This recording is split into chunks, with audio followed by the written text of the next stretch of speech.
फिर भी तुझे अपने कदम नहीं रोकने। ऐसे चलना, ये नहीं कि चार के सहयोग से हम चल रहे हैं, नहीं। सिंहवती अकेले मार्ग है, हजारों के बीच में तो भी अकेले हो, अकेले हैं तो अकेले हैं ही। चल चला चल राह में अनुभूतियों का ले सहारा, कौन तेरा साथ देगा व्यर्थ में किसको पुकारा। या जिसको साथी बनाओगे तुम्हारे चिंतन को चुराएगा, तुम्हें परास्त करेगा, तुम्हें उठाएगा नहीं, उठाएगा तो केवल हरि गुरु। चिंतन में नहीं आना चाहिए हमारे और कोई सहयोगी, एकमात्र हरि गुरु के सिवा कोई सहयोगी नहीं। नाम जापक सावधान, तुम्हारा तिरस्कार होगा। तुम्हें उस तिरस्कार से पराभूत नहीं होना, उदास नहीं होना, निराश नहीं होना। तुम्हें उत्साह संपन्न होकर नाम गाने सदा रुचि, तुम्हारा उत्साह बढ़ना चाहिए। सह गया, बड़ी कृपा हुई।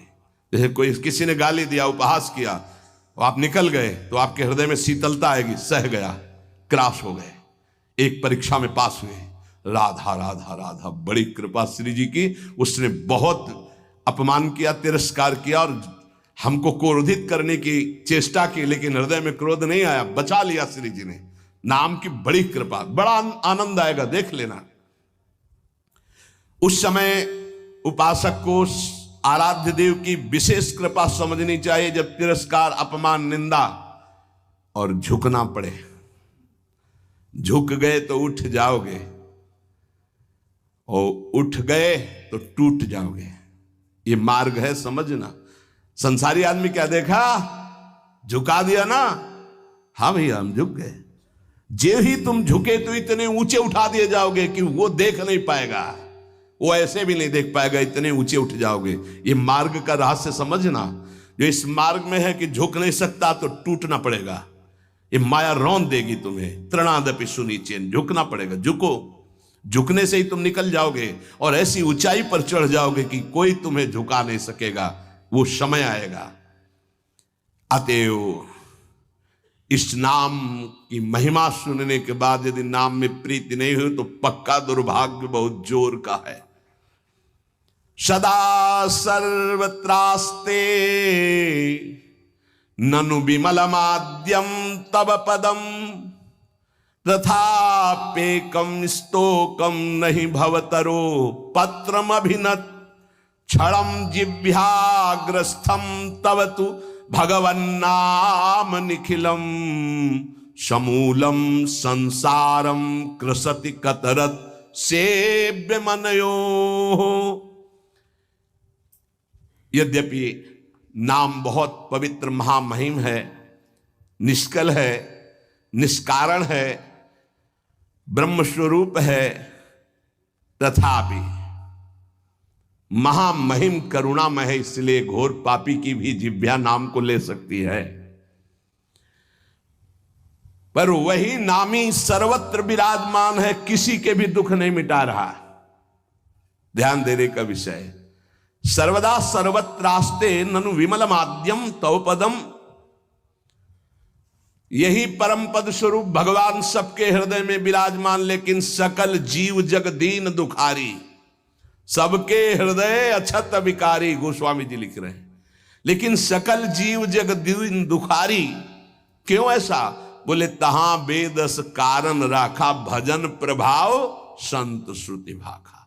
भगवान के होने पर दुर्गति नहीं रुकी, लेकिन सदगुरु के हो जाने पर जो नाम दे दिया आप, सदगति नहीं रुक सकती।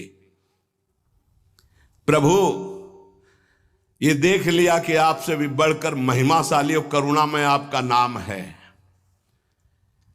पर यह है तो आपके हेतु की ही कृपा कि हमारी जिह्वा पर आपका नाम आया, आप हमें गुरुदेव रूप से मिले। अब ये नाम संपूर्ण संसार को जो अविद्या सजाती है, इस अविद्या को जड़ मूल से नष्ट कर देगा। अतः प्रभु हमने निर्णय किया है, महर्षियों ने निर्णय किया है कि आपसे बढ़कर के आपकी महिमा, आपका गुण, आपका प्रेम समुद्र जो स्वरूप है, उससे भी बढ़कर के नाम है। क्योंकि आपके होते हुए दुर्गति नहीं रुकी, लेकिन जब नाम हमारी जिह्वा पे आ गया तो सब बात बन गई। आपन्नः संसृतिं घोरां यन्नाम विविशो गृणन् ततः सद्यो विमुच्येत यदि बिभेति स्वयं भयम। हर जीव जन्म मृत्यु के चक्र में बड़ा घोर दुख प्राप्त कर रहा है।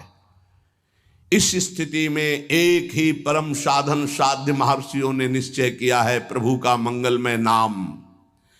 जो नाम उच्चारण करना प्रारंभ कर दिया वो स्वयं मुक्त हो जाता है और भगवान के नाम जापक भक्त से भयभीत होकर भय भाग जाता है, इसलिए वो निर्भय हो जाता है।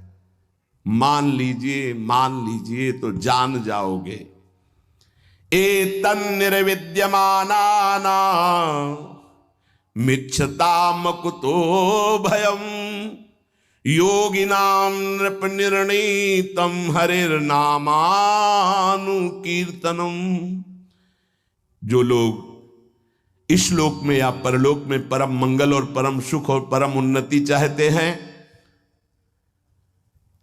जो संसार के दुख को मिटाकर महासुख में निमग्न होना चाहते हैं, जो निर्भय मोक्ष पद चाहते हैं या योग संपन्न सिद्धियां चाहते हैं या शास्त्रों का परम ज्ञान चाहते हैं, जो भी चाहते हैं वो नाम जपना प्रारंभ कर दे, सब कुछ प्राप्त हो जाएगा।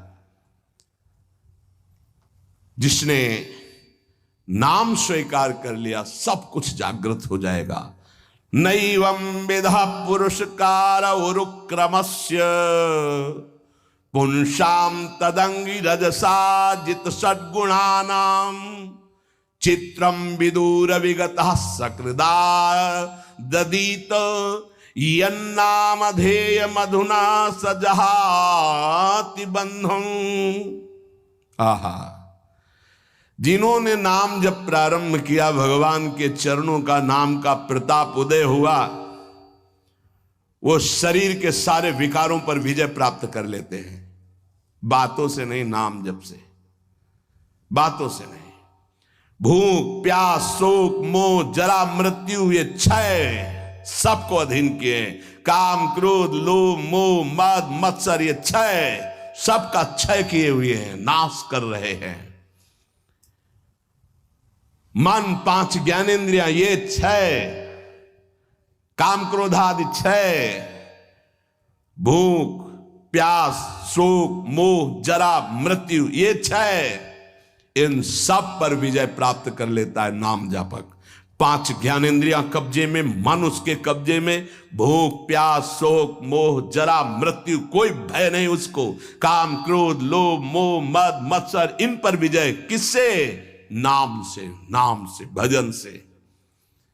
बारी मथे घृत होए बरु सिकताते बरु तेल बिनु हरि भजन भवतरी या सिद्धांत पेल।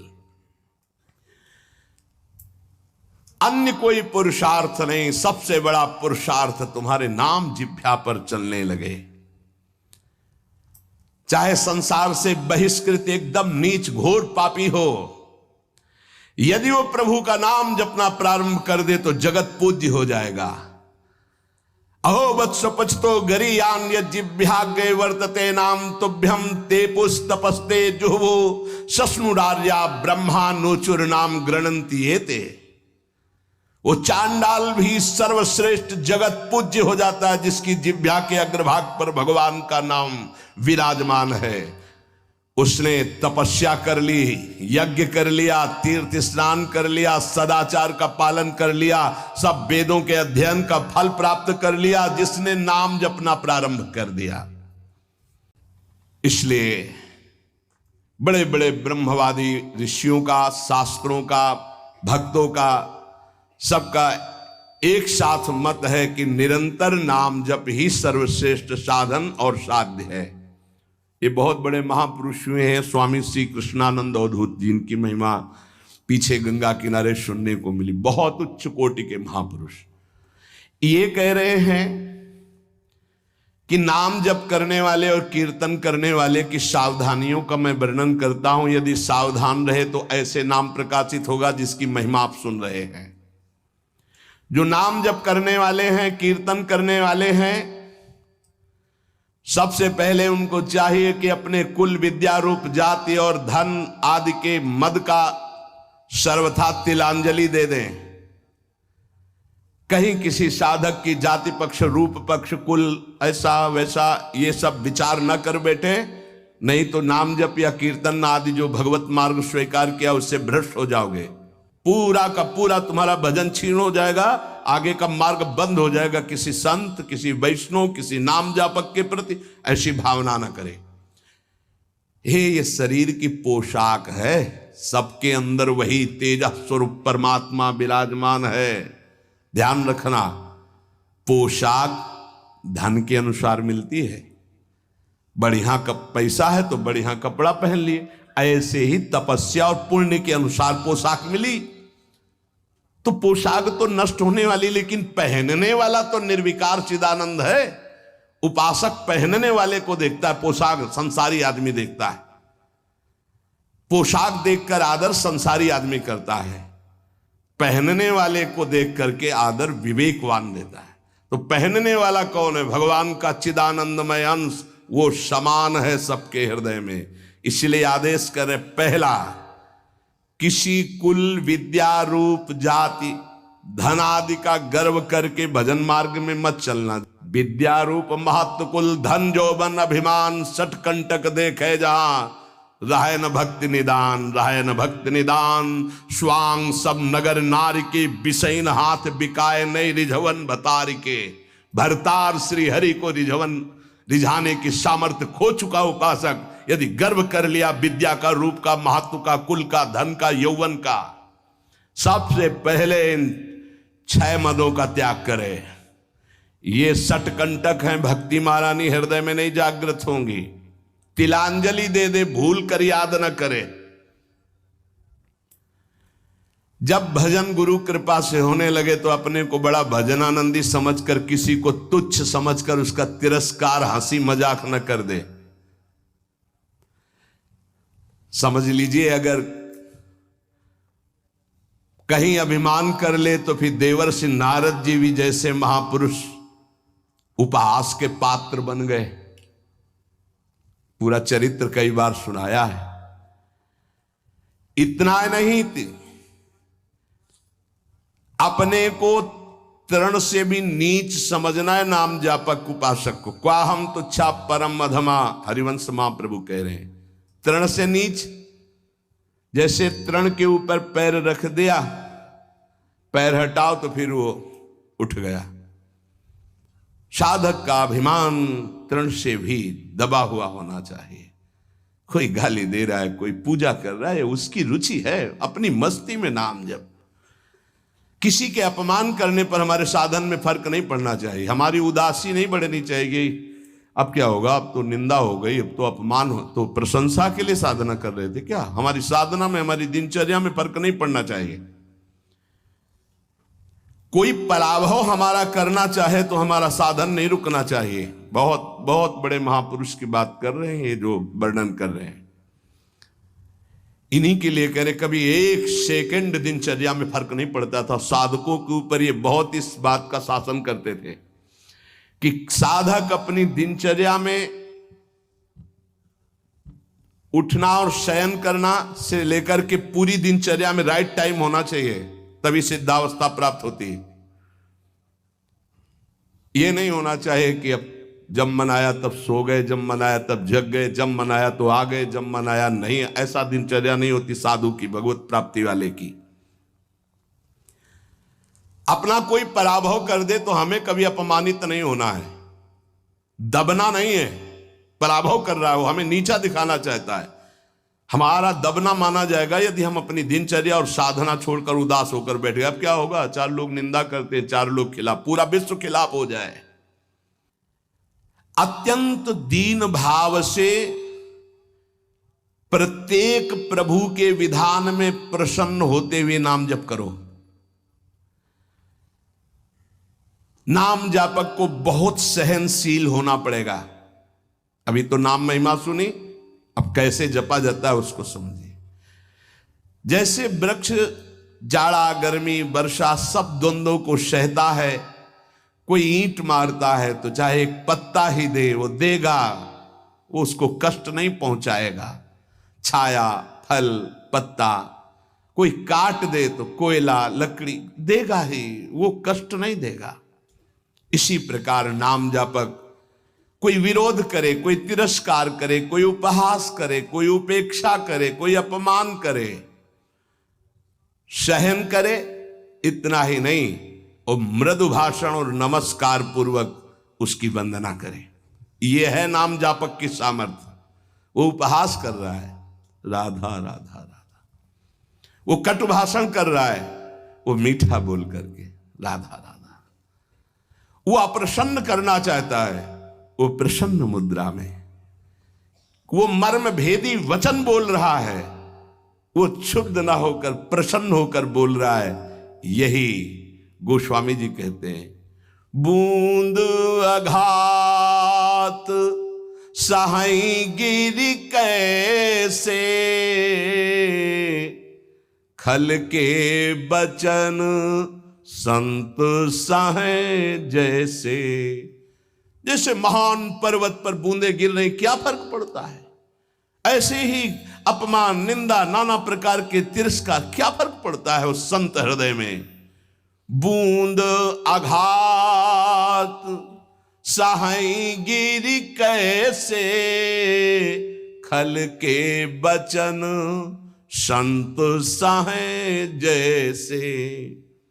अत्यंत विनम्र, सहनशील, मान की किंचन मात्र भी इच्छा और परवाह नहीं, सबको सम्मान देते हुए निरंतर प्रभु का प्रसाद उपासक को प्राप्त होता है, जो नाम जप नाम कीर्तन करता है। नाम जापक में आचार शुद्धि, शरीर शुद्धि और भाव शुद्धि तीनों अत्यंत आवश्यक हैं। भाव संशुद्धि पहला, नाम जापक पहला लक्ष्य बनाए कि नाम का फल केवल नाम निरंतर जपना है। भगवान भी आके सामने खड़े हो जाए तो नाम जप बंद नहीं होगा। यह हमें सामर्थ्य चाहिए, ये भाव संशुद्धि। अगर हम जिनका नाम जप रहे हैं वो आ जाएं और कह दें कि नाम जपना छोड़ दो, मैं आ गया, तो हम नाम जपना नहीं छोड़ेंगे, आप चले जाइए।